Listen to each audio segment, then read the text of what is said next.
Among Roman inscriptions from Nicopolis, Sabazios is generally equated with Jove and mentioned alongside Mercury. Mercury is called the angel and the messenger and the logos, which is also talked about in Philo's work as well. Which brings us to the next idea, is that if this really is a monotheistic tradition that evolved from the ancient rites of polytheism, then what happens to all the other lesser gods? I think that it's quite possible that these lesser gods become angels and demons. As in, we know for sure that Mercury, Athena, Nike, as well as others like Diana, are titled as angelos, angels, messengers.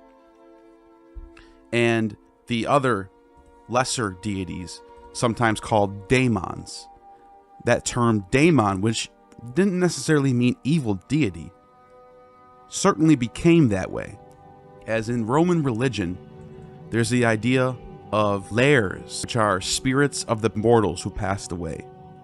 But there's also what's called the genius, and these are equivalent to what is now guardian angels.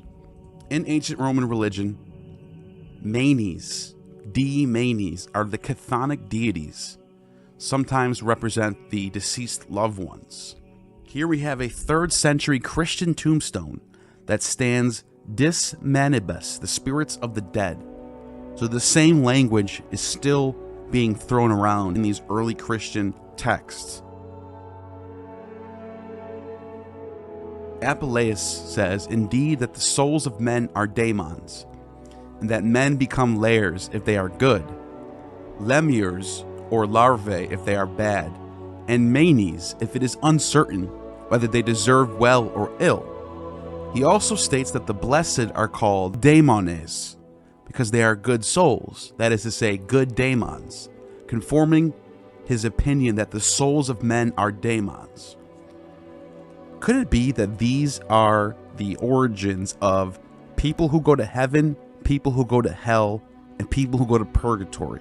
In fact, people who end up as lemures, the wicked ones, belong to a category that was called D and Theory, those who dwell below. These are the people who are going to the bad part of Hades, who have eternal damnation, if you will.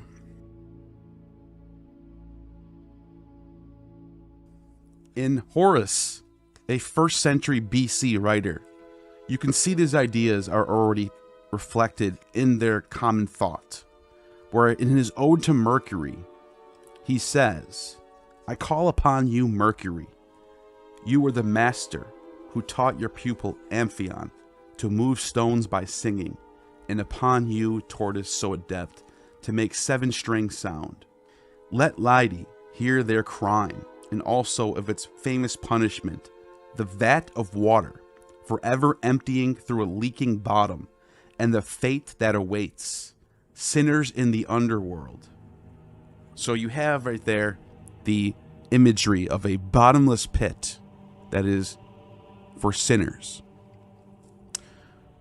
When Julius Caesar died, it was said that Venus came down from the heavens and brought his body up with her. The idea of the good rising upwards and the bad going down was part of Roman religion during the Augustan age. Augustus, on his death, the same thing happened. People said they saw Augustus rise up out of his grave and go up into the sky. And then, as well, for Claudius, a similar story occurs in which Claudius is seen flying up into the sky. Well, as a result of this, it became a common thing that people wanted to go up into heaven instead of going down into Hades, which was the common norm for everybody. By the time you get to the 3rd century, it's pretty much universal that heaven is up and hell is down. This becomes central to Christian theology, which these ideas are found nowhere in the Old Testament or in Judaism. I also find it interesting that when Pliny the Younger is talking about the Christians in the 2nd century. He describes them as a group of people from Bithynia who are getting up at dawn every morning and singing hymns to Jesus. The singing hymns in Bithynia was the common practice of the religion of the Orphics and the Sabazian mysteries. And in the earliest depictions of Jesus found in the catacombs, you can see he is depicted as Orpheus playing the lyre. I'm going to leave you with one last idea, and this might be a stretch, but I think it's interesting to point out. When Jesus is on the cross, the last thing he says is, Eloi, Eloi, lama sabachthani. Could it be that the author of this text was placing a pun on sabachthani, Sabachthoni, which is a title for the underworld infernal Sabazios? So the native religion of what became Christendom, the origins of Roman Christian, Eastern Roman Empire, was this Phrygian religion surrounded around the great mother of the gods, but also this character named Sabazios, whose name some people think might have a connection with Saba, or the Sabbath. The Byzantine Greek Encyclopedia from the 10th century states that Sabazios is the same as Dionysus. He acquired this form of address from the rite pertaining to him, for the barbarians called the Bacchic cry Sabazian. Hence, some of the Greeks too follow suit and cry Sabasmos. Thereby, Dionysus becomes his father Sabazios. They also used to call Saboi those places that had been dedicated to him as Bacchants. Demosthenes, Athenian orator, in his speech on behalf of Tisiphon, mentions them.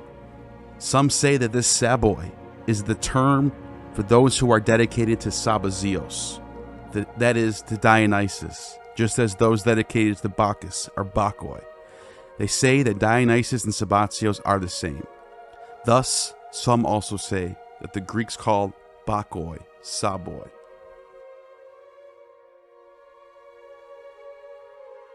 In 139 BCE, Romans kicked out the Jews from the city, and according to Valerius Maximus, they wrote that Gnaeus Hispalis, the praetor, in the year of the consulate of Marcus Populus Lanus, ordered that the astrologers, by an edict, leave Rome and Italy within 10 days, since by a fallacious interpretation of the stars they protrude fickle and silly minds, thereby making profit out of their lies.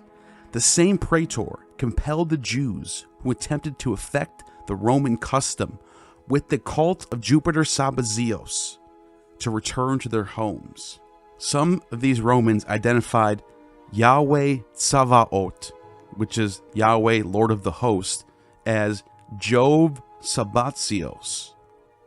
This also was repeated by Plutarch, who maintained that the Jews actually worshipped Dionysus, and that the Sabbath was the festival of Sabazios. Now, even if this isn't true, some of this might have influenced later Greek monotheists known as the Hypsisterians. These Hypsisterians inhabited the same lands as the Christians and worshippers in Orphics were, which was the Anatolia and Thrace region. And they believed in a God Most High, Theos Hypsistos. And it turns out that this cult may have formed from the native Cappadocian cult of Zeus Sabazios, with integration of Jewish ideals. However, these strict monotheists, who also fraternized with the Jews and heavily borrowed from the Greek Septuagint, also considered themselves free from the laws of Moses, something that lines up with the writings of Paul. Could it be that the people who Paul are writing to in these letters are in fact worshippers of Theos Hypsistos, the God Most High. Clement of Alexandria, in his famous Protrepticus, wrote that he had been informed that the secret mysteries of Sabazios, as practiced among the Romans, involved a serpent, chthonic creature, unconnected with the mountain god of Phrygia, Sabazios. And he says that God in the bosom is a countersign of the mysteries of Sabazios to the adepts. He said that this is a snake passed through the bosom of the initiates. Now, why is that so profound?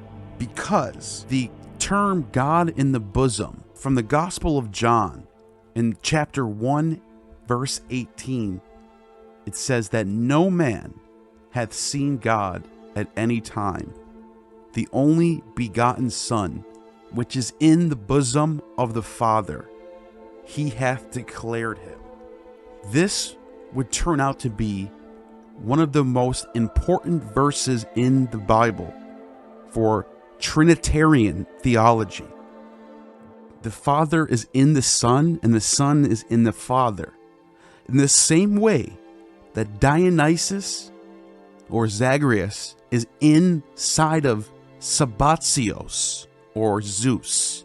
Sabazios is a god of dual nature who is Father and Son rolled into one, connected through a mediator, which is the spirit that possesses the initiates in the frenzies.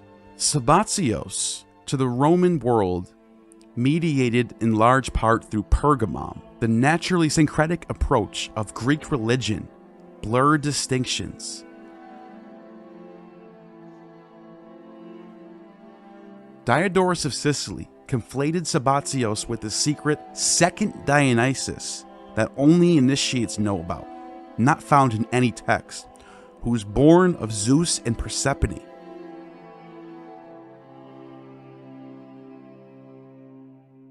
The idea of a trinity, usually a god of dual nature, connected by a third spiritual nature that mediates in between them. We see this long before Christianity comes along. For example, Plato in his Timaeus says, anything created then is bound to be corporeal, visible and tangible, but fire is required for the creation of anything visible, and solidity for anything that is tangible, and earth for solidity. It follows that the God began to form the body of the universe out of fire and earth. But it's impossible for any two things to form from proper structure without the presence of a third thing. There has to be some bond to mediate between the two of them and bring them together. The best bond is the one that most effectively unifies itself and the things it is joining, and nothing does this better than correspondence. For whenever among three numbers, the matter, three solids, or three powers, one is a mean, such as the first in the series stands to be the mean, so the mean stands to the final number of the series, or conversely, as the final number stands to the mean, so the mean stands to the first. Then the mean can also be treated as first or last, or alternatively, the first and last terms can be treated as means. And so all of them will, out of necessity, turn out to be identical. And since they are identical, they are all three one. The Greek Jewish writer Philo expands upon Platonism through the Jewish lens in his book titled, Who is the Divine Heir of All Things?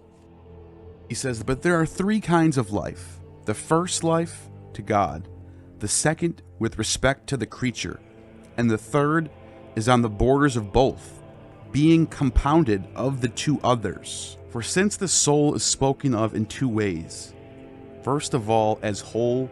Secondly, as the dominant part of it, which to speak properly is the soul of the soul, just as the eye is both the whole orb and also the most important part of that orb, that namely by which we see it seemed good to the lawgiver, that the essence of the soul should be likewise twofold, blood being the essence of the entire soul, and the divine spirit being the essence of the dominant part of it. Accordingly, the soul of all flesh is the blood thereof. The creator of the universe breathed into his face the breath of life, and man became a living soul, who also, it is recorded, who fashioned after the image of the creator. So the race of mankind is also twofold, the one being the race and those who live by the divine spirit and reason, is formed of the earth, but that other is an accurate copy of the divine image. He then later on says, the body to fit it for its appropriate stationary conditions or motions is invisible, spermatic, technical, and divine logos, which shall most properly be dedicated to the Father. Apportion cold and heat, in summer and spring, the different seasons of the year, divided by this dividing logos. For thus God allotted 3 days to eternity, before the appearance of the sun. Those which came after the sun he allotted to time, the sun being the imitation of eternity, and time being the two primary powers of living God, the one his beneficent power, in accordance which he made the world and is called God, and the other the chastening power, according to which he rules and governs what he has created, in respect which he further denominated Lord. And these two he here states to be divided in the middle by him, standing above them both. For he says, I will speak to you from above the mercy seat, in the midst between the two cherubims, that he might show the most ancient powers of the living God are equal, that is, his beneficent and chastising power being both divided by the same dividing logos.